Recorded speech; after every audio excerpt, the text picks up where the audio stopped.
예수님의 제자 훈련 17번째, 예수님 옆자리는 누가 앉을까라는 제목을 가지고 하나님의 메시지 선포합니다.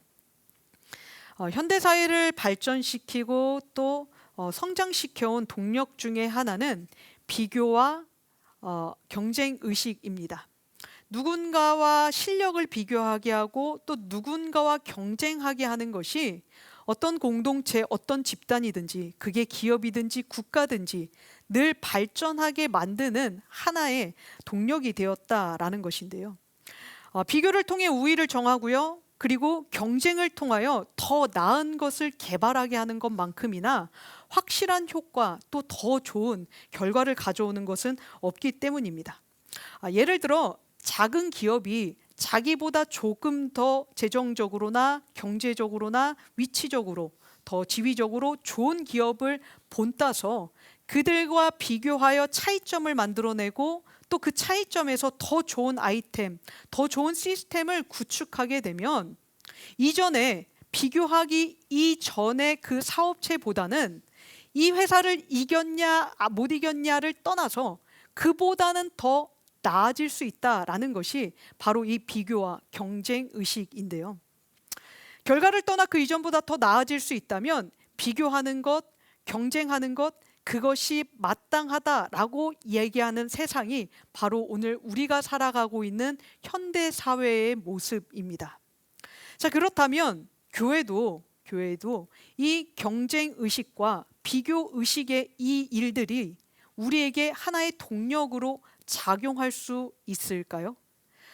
예를 들어 교회도 세상과 같이 비교와 경쟁 의식을 통하여 우리보다 조금 더 큰 교회, 우리보다 조금 더 나은 교회의 그 모습들을 본따서 우리도 성장하자, 우리도 발전하자라고 한다면 우리 교회도 더 좋은 교회가 될 수 있고 우리 성도님들도 더 좋은 믿음의 신앙의 본이 될 수 있겠냐라는 말인데요.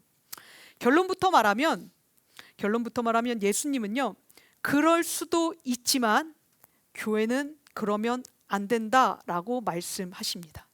이게 예수님이 오늘 우리에게 들려주고 계시는 확고한 메시지예요. 예수님을 따르는 제자 공동체, 하나님의 나라를 추구하는 교회 공동체는 그런 방식, 비교하고 경쟁하는 것으로 더 좋은 것을 본받고 더 나은 조직이 될 수는 있을지 몰라도 그것을 선호하면 안 되는 곳이 바로 어디라고요? 우리 교회라는 이야기를 하고 계신 것인데요. 자, 그렇다면 예수 공동체가 더 좋은 신앙과 더 좋은 모습으로 발전하고 성장하기 위해서는 우리에게는요, 어떤 동력이 필요할까요? 자, 그 동력에 관하여 오늘의 본문 말씀 안으로 들어가 살펴보도록 하겠습니다. 자, 오늘 본문은요, 앞서 이야기했었던 서론에서는 그 건강한 비교 의식과 또 경쟁 의식이 건강하게 작용할 때 얻을 수 있는 최대 효과였다면 오늘 본문은 비교와 경쟁 의식이 가져오는 역효과, 역기능에 관한 이야기를 다루고 있는데요. 오늘 제자들 사이에 그 비교와 경쟁 의식이 가져오는 전형적인 문제점이 발견되었다라고 기록합니다. 자, 그게 오늘 본문 46절의 말씀인데요. 이렇게 시작을 하죠. 제자 중에서 누가 크냐 하는 변론이 일어나니. 아멘. 자, 오늘 누가는 제자들이 지난 시간 귀신 들린 소년과 그 소년의 귀신을 쫓아내 주시고 아버지를 풀어주시고 많은 무리들과 함께 헤어진 후 제자들이 예수님과 함께 길을 떠난 그 시간, 길을 가고 있었던 그 시간, 제자 공동체에 누가 크냐 하는 변론이 일어났다라고 기록을 합니다. 자, 이 누가 크냐라는 이 싸움, 우리도 어떤 공동체나 어떤 조직 안에서 이런 싸움을 해본 적이 있으실 건데요. 자, 이 싸움은 결국에 어떤 싸움이죠? 서열 다툼이죠. 내가 더 높은 자리에 앉아야 한다. 내가 더 많은 권력을 차지해야 된다. 내가 이 조직을 이끌어야 한다. 이런 것들이 바로 오늘 제자들 안에 일어난 상황이라는 건데요. 다시 말해 제자들은요, 너는 이래서 할 수 없어, 너는 저래서 안 돼, 나는 이렇기 때문에 할 수 있어 라는 것을 서로 각자가 어필하며 누구 하나 지지 않으려고 하고 있는 그 싸움 중이었다라는 겁니다. 자, 병행 고문인 마가복음을 보게 되면 이들이 그 길거리에서 쟁론했다라는 것으로 기록한 것으로 보아 이들은 그냥 자기네들끼리 조용히 얘기하거나 아니면 마음속으로 분위기를 그렇게 만들어가는 거죠. 내가 더 높은 사람이야 라는 식으로 어떤 분위기를 그렇게 형성해 간 게 아니라 실제로 말싸움을 했다라는 것을 알 수 있어요. 그런 상황이 오늘 지금 제자 공동체의 위기로 찾아왔다라는 사실입니다. 자, 어떻게 보면요, 이런 분위기가 될 때까지 제자 공동체 12명의 이 사람들이 서로 견제하고 다투고 말싸움을 하는 이 일이 올 때까지 일정 책임이요, 예수님께도 일부 있었다라고 말할 수 있는데요.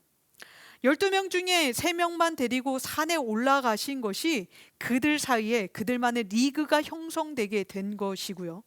그로 인해 서로 비교하고 서로 이겨먹고 싶어하는 그 경쟁 구도가 형성되었다라는 사실이에요. 더군다나 예수님이 그렇게 산에 다녀오셨으면 내려와서 기다린 제자들에게 나오느라 얼마나 고생 많았니? 너희들끼리 기다리느라 참 수고했다. 이런 어떤 위로나 격려의 말 한마디 없이 어떻게 하셨어요? 위로는커녕 오시자마자 귀신 들린 소년의 그 귀신을 쫓아내지 못했다고 사람들 앞에서 공개적으로 망신을 주셨습니다. 그러니 오늘 이 제자들의 마음속에 그 망신받은 것, 그리고 선택받지 못했다는 것, 또는 선택받았다라는 그 자부심이 서로의 마음을 견주게 되며 결국에는 여기에 싸움의 불을 지피게 된 것이었다라는 건데요.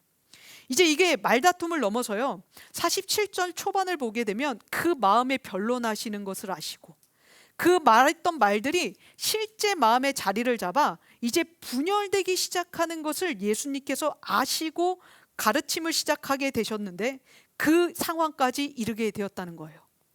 우리 싸움할 때 여러분들 부부끼리 싸움을 하고요, 또 친구들끼리 싸움을 하고요, 또 자녀들이 친구와 싸우고 와서 속상해할 때 싸우지 마, 싸우면 나쁜 사람이야, 이렇게 이야기를 할 때가 있잖아요. 그런데 사실은요, 싸움은 나쁜 게 아니에요. 싸움은 우리들의 의견을 조율하는 시간이고요, 싸움은 갈등을 해결하는 시간이고요, 싸움은 우리가 서로와 서로에게 맞춰주는 배려 조정 시간이에요. 근데 문제는 뭐냐? 싸우고 나서 풀지 않는 게 문제예요. 다시 말해, 오늘 제자들이 이렇게 말싸움을 합니다. 논쟁을 합니다. 서로 분쟁을 합니다. 그런데 문제가 뭐냐? 오늘 예수님이 그들의 마음을 보시니까 그 마음을 풀지 않고 있는 거예요. 꽁하게 갖고 있는 그 마음을 서로의 미워하는 걸로, 적대감으로, 내가 저보단 낫지라는 저를 무시하는 마음으로 그렇게 품고 있는 것을 예수님이 보셨던 건데요. 그래서 예수님은 이 그들의 마음에 일어난 그 불길을 진화하시기 위하여 곧바로 가르침을 시작하십니다. 자, 그게 47절과 48절의 말씀인데요, 우리 같이 한번 읽어볼까요? 시작. 예수께서 그 마음에 변론하는 것을 아시고 어린아이 하나를 데려다가 자기 곁에 세우시고 그들에게 이르시되 누구든지 내 이름으로 이런 어린아이를 영접하면 곧 나를 영접하며 또 누구든지 나를 영접하면 곧 나를 보내신 이를 영접함이라. 너희 모든 사람 중에 가장 작은 그가 큰 자니라. 아멘. 자, 오늘 예수님의 행동을 가만히 보면 예수님의 행동은 당시의 그 어떤 사람들의 행동보다 기이했어요. 이상했다라는 말이에요. 보통은 이렇게 얘기하지 않아요. 보통의 스승이 제자들이 싸우면 너희들 왜 싸우니? 누가 잘못했고 누가 틀렸고 누가 옳고 누가 잘했다 라고 평가하고 판단해 주지, 보통의 스승들은 어린아이를 데려다가 이 어린아이를 빗대어 비유로 가르치는 일을 잘 하지 않는데요. 자, 그런데 오늘 예수님은 어떻게 하셨는가 보니 자신의 옆자리에 어린아이를 하나 세우셨다고 말합니다. 이거 역시도 더더욱이나 이상할 수밖에 없는 것이요, 이 어린아이들 보통은 사람 대우를 잘 하지 않는 것이 이 시대의 일반적인 상황이거든요. 게다가 지금 제자들이 뭐 때문에 싸웠어요? 예수님 옆자리에 누가 서냐, 이걸로 싸우고 있었다고요. 내가 설 거야. 왜? 나는 선택받아 산에 같이 올라간 사람이니까. 너희들은 귀신도 못 쫓아냈지. 아마 내가 그 자리에 있었으면 나 귀신 쫓아냈을걸? 이런 마음으로 베드로와 요한과 야고보는 그 자리가 내 자리라고 우겼을 거고요. 또 남아있었던 9 제자, 선택도 받지 못했고요. 귀신도 쫓아내지 못했어요. 그렇지만 그래도 너넨 아니야 라고 반박하며 서로 싸우고 있었을 것이기에 이들 모두가 원했던 자리가 어느 자리라고요? 예수님의 옆자리였다라는 건데요. 그런 그들에게 예수님이 그 옆자리는 쟤야, 그 옆자리는 너야 라고 말씀하지 않으시고 어린아이를 하나 세우시고 보란 듯이 제자들에게 이렇게 이야기를 해주신 거예요. 이 옆자리는 이런 아이를 영접하는 사람이 주인공이다. 이 아이가 너희들을 영접하면 이 아이가 주인공이고 너희가 이 아이를 영접하면 너희들도 주인공이 될 수 있어 라고 가르쳐 주신 건데요. 자, 그래서 우리는 이 어린아이가 어떤 의미인지를 좀 봐야 합니다. 자, 이 어린아이가 지금에야 뭐 아이를 하도 안 나니까요. 출생률이 너무 낮으니까요. 이 어린아이들이 얼마나 귀한지 저희가 새삼 깨닫고 있죠. 지금 예수님의 시대였던 1세기 지중해 세계에서는 어린아이의 인권은 전혀 없던 시대였습니다. 인권이 뭐예요? 로마의 법률 중에 아이를 낳았는데 그 아이가 키울 만한 형편이 안 되거나 혹은 그 아이가 여자아이라서 마음에 들지 않거나 혹은 그 아이가 기형아라서 장애인이 될 거라서 키울 수 없다고 판단된다면 아버지에게는 하나의 특권이 있었어요. 그 아이를 버려도 돼요. 하수구에 버리든 밭에 버리든 산에 버리든 아이를 버려도 돼요. 그게 그 당시의 법률 중에 하나였고요. 특히나 플라톤과 아리스토텔레스 같이 영향력이 큰 대철학자들조차도 기형아로 태어난 아이, 그 아이의 인생을 생각해서라도 그 아이를 키우는 가족을 생각해서라도 서로가 서로에게 좋은 결정을 해라. 그 결정 중에 옵션 중에 하나가 뭐냐면 영아 살해예요. 죽여도 좋다. 그렇게 장애인으로 사는 것 왜 살게 하니? 죽여라. 차라리 그게 더 행복하지 않겠냐라는 것이 당시 로마 사회에 팽배했던 어린 아이에 대한 시선이었는데요. 자, 그런데 예수님은 그 아이를 영접하는 자, 받아들이는 자가 하나님 나라에서 큰 자가 된다라고 이야기를 하신 거예요. 이게 얼마나 획기적인 일인지 모릅니다. 지금 우리한테는 어린아이가 너무 소중하니까요. 그 한 생명을 잘 키워내는 것이 지금 우리 어른 세대들의 몫이니까 지금 이 아이의 인권도 중요하다 여기지만 이 시대는 그런 시대가 아니었다라는 점에서 예수님의 이 발언은 굉장히 파격적인 발언이었는데요. 자, 그렇다면 먼저 어린아이가 어떤 뜻인지를 좀 더 자세히 보도록 하겠습니다. 어린아이라는 이 헬라어 파이니온을 보면요. 아이들이 자라나는 연령대에 맞추어서 그들을 가르치는, 지칭하는 헬라어 단어들이 조금씩 변했는데요. 예를 들어 우리 초등학생들 아이를 보면서 소년이라고 얘기하다가 중학교에 입학하면 청소년, 그리고 대학교에 입학해서 어른이 되면 그 무렵은 청년이라고 이야기하는 것처럼 이때에 헬라어 단어에서도 몇 가지로 나뉘어지는데요. 자, 그 중에 이 파이니오는 그럼 몇 세의 아이들을 일컫는 말일까 찾아보니 걸음마를 막 시작하는, 영아는 아니에요. 뭐 누워 있어서 기어다니거나 이런 아기는 아니고요. 이제 막 걷기 시작하는 아이 1세를 기준으로 그 아이에서부터 미취학 아동인 7살의 그 남짓의 아이들을 통틀어 파이니온이라고 불렀다고 합니다. 그래서 우리는 이 파이니온을 어떤 대상이라고 생각을 하면 좋을 것 같냐면요. 아무리 기준을 높게 잡아서 7살 먹은 어린 아이다라고 할지라도 이 아이들은요. 어때요?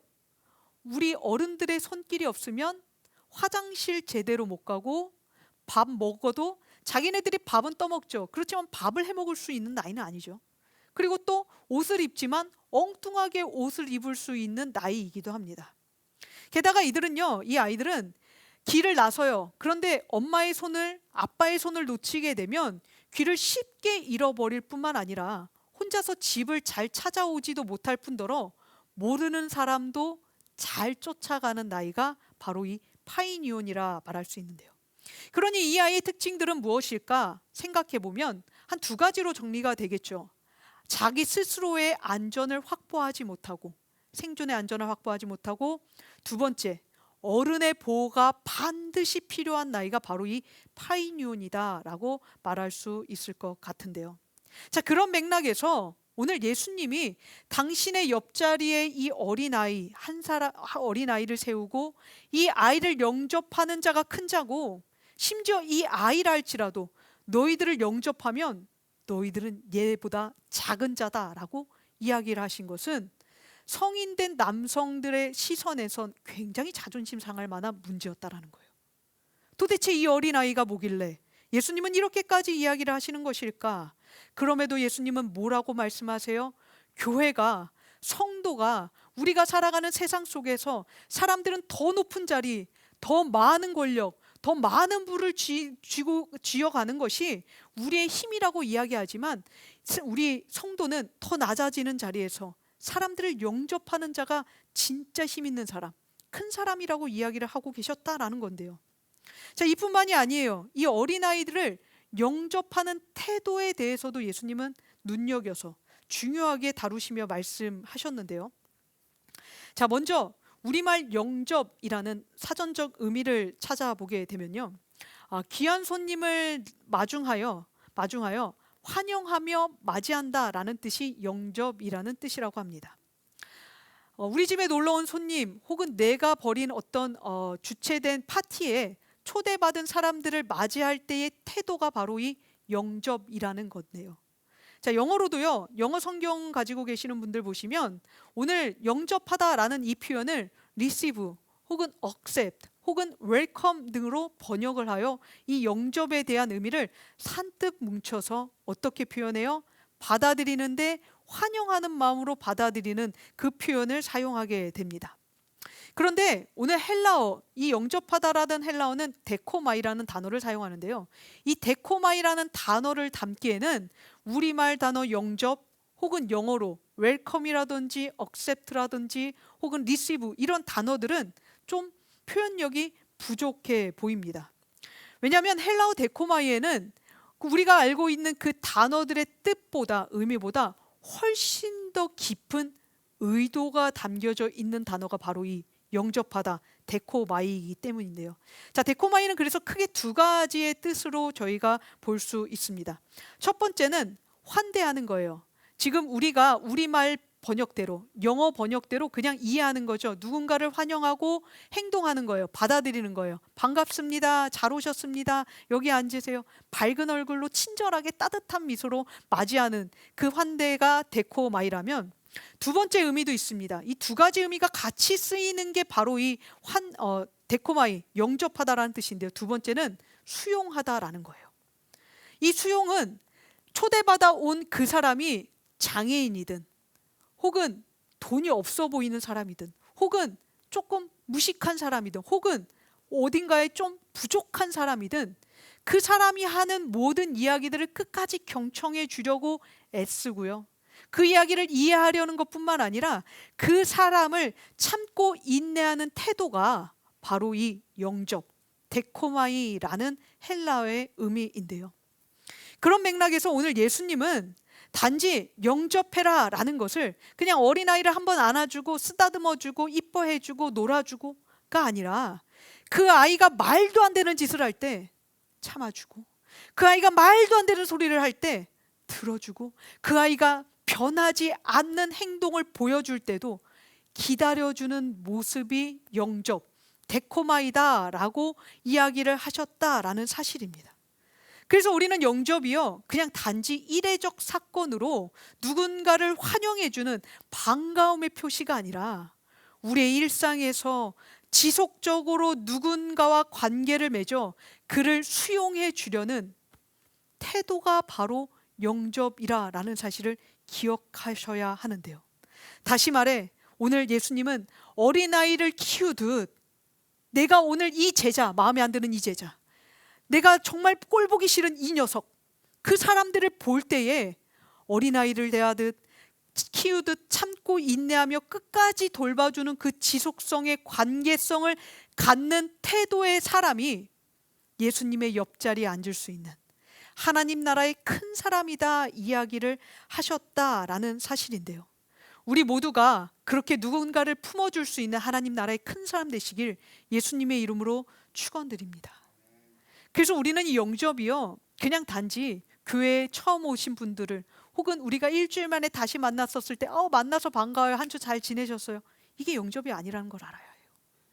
같이 공부하고 같이 밥을 먹고 같이 어울리고 같이 지내는 동안 저 사람한테 저런 모습이 있었네? 난 저건 또 싫은데. 이런 마음이 들 때에 참아주는 거예요. 그 사람에게 그것보다 더 좋은 것들을 제시하고 가르쳐 줄 뿐만 아니라 그 사람이 변할 수 있는 시간까지 인내해주는 마음, 기다려주는 마음, 그의 모습을 수용해주는 마음, 이것이 오늘 예수님이 우리에게 누가 큰 자라고요? 누가 예수님 옆자리에 앉을 수 있다고요? 영접하는 자. 누구를요? 어른을요? 잘난 사람을요? 똑똑한 사람을요? 돈 많은 사람을요? 아니요. 아무것도 못하고 보호자의 손길이 반드시 필요한 어린아이를 영접하는 자다라고 이야기를 하시고 계시는데요. 자, 그런 맥락에서 오늘 뒤에 그 나오는 49절과 50절의 말씀도 같은 메시지입니다. 자, 우리 49절과 50절 말씀도 같이 한번 읽어볼까요? 시작. 요한이 여짜오되 주여 어떤 사람이 주의 이름으로 귀신을 내쫓는 것을 우리가 보고 우리와 함께 따르지 아니함으로 금하였나이다. 예수께서 이르시되 금하지 말라. 너희를 반대하지 않는 자는 너희를 위하는 자니라 하시니라. 아멘. 지금 이 시기는 예수님께 점점 대적이 많아지는 시기였습니다. 8장에서 예수님이 제자들 전도여행을 보내시죠. 그리고 나서 많은 성과들이 왔잖아요. 그리고 나니 예수님이 자기가 어딜 가는지 숨겼는데도 사람들이 찾아내어 쫓아올 만큼 예수님의 명성은 아주 높아졌고요. 그리고 사람들은 예수님께 열광했습니다. 그러다 보니 그렇게 환호하는 사람들이 많아지면 또 누구도 같이 많아져요? 질투하고 시기하고 미워하는 대적도 많아지기 마련이죠. 그래서 누구보다 예수님의 옆자리를 앉고 싶었고 또 그 자리가 자기 자리라고 믿었던 요한은 예수님의 충성 열사가 되어 예수님을 대변하며 주변을 돌아다녔던 모양입니다. 오늘뿐만 아니라 이제 다음 주에 살펴보게 될 그 말씀에서도 야고보와 함께 예수님을 대변하는 일에 요한은 꽤나 열성적인 충성심을 발휘했는데요. 그러면서 이렇게 얘기하죠. 예수님께 주여 어떤 사람이 주의 이름으로 귀신을 내쫓는 것을 우리가 보고 우리와 함께 따르지 아니함으로 금하였나이다. 아멘. 자, 여기서 금하다 이렇게 이야기를 하는데요. 이 표현은 우리가 아는 대로 못하게 막다, 하지 못하도록 제지하다 이런 뜻을 갖고 있습니다. 중요한 건 누가가 이 단어를 요한이 사용할 때의 이 단어를 미완료로 표현했다라는 게 중요해요. 다시 말해 요한은 지금 이 사람이 예수님의 이름으로 귀신을 쫓아내는데 예수님을 따라오지 않는다고 얘기해요. 자기는 자기 맘대로 그냥 그렇게 하겠다고 얘기를 해요. 그러니까 요한이 막아섰는데 어떻게 막아섰대요? 반복해서 막아섰대요. 이 사람에게 접근하면 그것도 막아서고요. 저 사람에게 다가가면 그것도 막아서요. 그것은 다시 바꾸어 보면 요한이 지금 그 사람을 감시하고 있었다라는 이야기가 되는데요. 지금 요한은 자기도 모르는 사이에 예수님의 대변인의 역할에 충실하다 보니 예수님의 능력을, 예수님의 이름을 누가 도용해? 저작권 지켜야 돼. 우리 예수님 명성 지켜야 돼. 하지 마. 자신이 나서서 그 귀신을 쫓아내는 권력의 소유자가 되어버린 것이 바로 요한의 상태가 되었던 것인데요. 그런 상태인지 요한 자신은 아는지 모르는지 마치 예수님께 이렇게 질문을 하고 있었던 겁니다. 예수님, 그런데 우리가 우리 사이에서는 그래 영접한다 칠게요. 내가 저를 높여주고 내가 저보다 낮은 사람이 되는 그런 일을 하는 걸로 할게요. 그런데 우리 공동체가 아닌 사람은 영접하지 않아도 되겠죠? 라고 물어보는 거였어요. 우리 공동체 안에서는 충분히 낮아지겠다는 거예요. 내가 그렇게 낮아져서 예수님 옆자리에 앉을 수 있고 내가 하나님 나라의 큰 사람이 될 수 있다면 나 베드로보다 못한 사람 될 수 있어요. 나 야고보에게 내가 더 그 사람의 어떤 비위를 잘 맞춰줄게요. 다른 제자들에게도 그렇게 할 수 있어요. 그런데 우리 공동체엔 들어오지 않겠대요. 우리 교회엔 들어오지 않겠대요. 하나님 나라는 섬기지 않겠대요. 나는 내 방식대로 살겠대요. 그런 사람은 영접하지 않아도 되는 것 아닙니까? 이렇게 물어봤다라는 사실인데요. 여기에 대해 예수님은 부드럽지만 단호하게 대답해 주십니다. 50절 말씀. 예수께서 이르시되 금하지 말라. 명령어예요. 이 말씀은 권면이 아니라 명령이에요. 하면 안 돼. 다시는 막지 말아라. 이렇게 이야기를 하시면서요. 그리고 우리말 성경에는 나오지 않았지만 그 뒤에 접속사 가르, 우리 왜냐하면 무엇 무엇 때문이다 라는 지난주에 저희가 살펴봤었던 그 가르를 넣어 왜 그를 막지 말아야 하는 그 이유도 예수님은 설명해 주셨는데요. 자, 그 이유가 그 뒤에 나오는 말씀이에요. 너희를 반대하지 않는 자는 너희를 위하는 자이기 때문이다 라고 이야기를 하십니다. 예수님은 반대하지 않고, 아직은 따라오지 않아요. 그러나 반대하지 않고, 그럼에도 예수님의 이름으로 몸과 능력을 발휘하여 그 예수님의 이름을 경험하고 있다면, 그가 교회의 구성원이 되지 않고 그가 아직 확실하게 예수님을 영접하지 않았다 할지라도 잠재적인 제자로 보셨다라는 사실인데요. 그래서 이렇게까지 말씀하진 않으셨죠. 그가 귀신을 쫓아내는 일, 너네 귀신 못 쫓아내서 내가 너네 너무 완악하다고, 너네 너무 고집세다고, 너네 너무 믿음 없다고, 너네 패역하다고 내가 그렇게 혼냈지. 근데 이 사람에게는요, 그러면 믿음이 있다고, 너는 참 잘했다고 칭찬해 주셔야 되지 않겠습니까? 근데 또 그렇게 말씀하진 않으세요. 저거 한 일 잘했다, 하나님이 너무 기뻐하시더라, 야 하나님의 나라를 위해서 저렇게 해야지 라고 이야기는 하지 않으시고요. 그 말 대신 지금 따라오지 않을 뿐 저도 언젠간 내 제자가 될 사람이다, 저도 언젠간 너의 이웃이 되고 저도 언젠간 너의 형제가 될 수 있는 잠재적 제자이다, 이렇게 이야기를 하시며 그들이 생각하고 있었던 제자의 범위를 확대해 주신 것인데요. 그러니 진짜 큰 사람은 누구예요?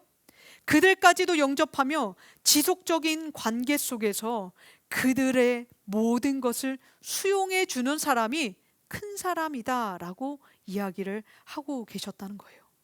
하나님 나라의 큰 사람은 내 편, 네 편을 가르는 그런 결정권자가 아닌 예수님처럼 모두를 영접하는 사람임을 믿으시길 바랍니다.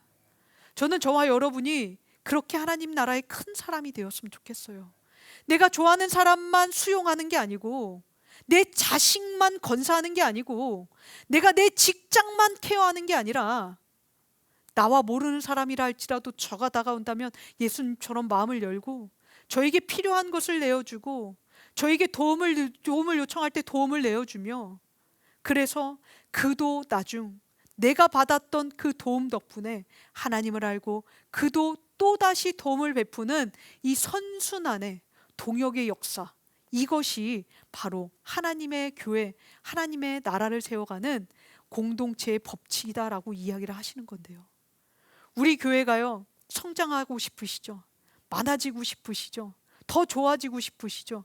지금보다 더 넓은 곳에서 더 쾌적한 환경에서 예배하시고 싶으시죠? 그런데 그것은요, 그냥 일어나는 일이 아니에요. 그렇게 되는 것이 우리들의 목표도 아니지만 그것을 목적으로 두고 가는 교회는 하나님이 보시기에 세상의 기업이지, 세상의 조직이지 하나님의 공동체는 아니라고 이야기하는데요. 물론 우리가 이렇게 교회를 다니면서 좀 부족한 게 느껴질 수도 있어요. 불편한 게 있을 수도 있어요. 이게 좀 더 채워지면 좋을 것 같은데 라는 아쉬움이 있을 수도 있어요. 그러나 그 모든 것을 떠나서 우리에게 가장 먼저 주어진 과제 첫 번째는 제자가 되는 겁니다. 그 제자가 되기 위해서는 낮아지는 거고요. 그 제자가 되기 위해서는 내가 원하지 않는 대상을 보더라도 그를 수용하려는 넓은 마음, 큰 그릇, 그 마음을 가질 때 하나님께서는 그 마음 때문에 우리 교회를 지켜주시고 그 마음 때문에 우리들의 예배 가운데 찾아와 주시는 것이라는 사실인데요. 저는 저와 여러분 모두가 하나님 나라의 큰 사람이 되어서요, 이 큰 자가 되어서요, 예수님 옆에 앉아 모든 사람들, 우리 교회를 향하여 달려오는 모든 이들을 영접하실 수 있는 믿음의 사람들 되실 수 있기를 예수님의 이름으로 축원드립니다. 말씀을 마무리할게요. 여러분은 여러분의 가정, 직장, 공동체에서 큰 사람 역할을 하고 계십니까? 누가 봐도 여러분들이 가면 딱딱했던 분위기가 풀어지고, 누가 봐도 여러분들이 가면 마음에 상처받았던 사람들이 위로받고, 여러분들이 가면 그곳이 환한 곳으로 바뀌어지고 있나요? 아니면 나만 가면 잘 이야기하던 사람들이 갑자기 조용해지고, 좋아서 무언가를 막 나누던 사람들이 갑자기 싸늘해지는 그런 분위기를 만들고 있는 트러블 메이커는 아닙니까? 하나님께 인정받은 큰 사람은요, 누구나 그 사람이 어떤 사람이든, 돈이 없건 있건, 그 사람이 사람을 짜증나게 하건 편안하게 해주건, 그 누구든 수용해 줄 수 있고 담을 수 있는 마음의 그릇이 큰 사람이라 말씀하십니다.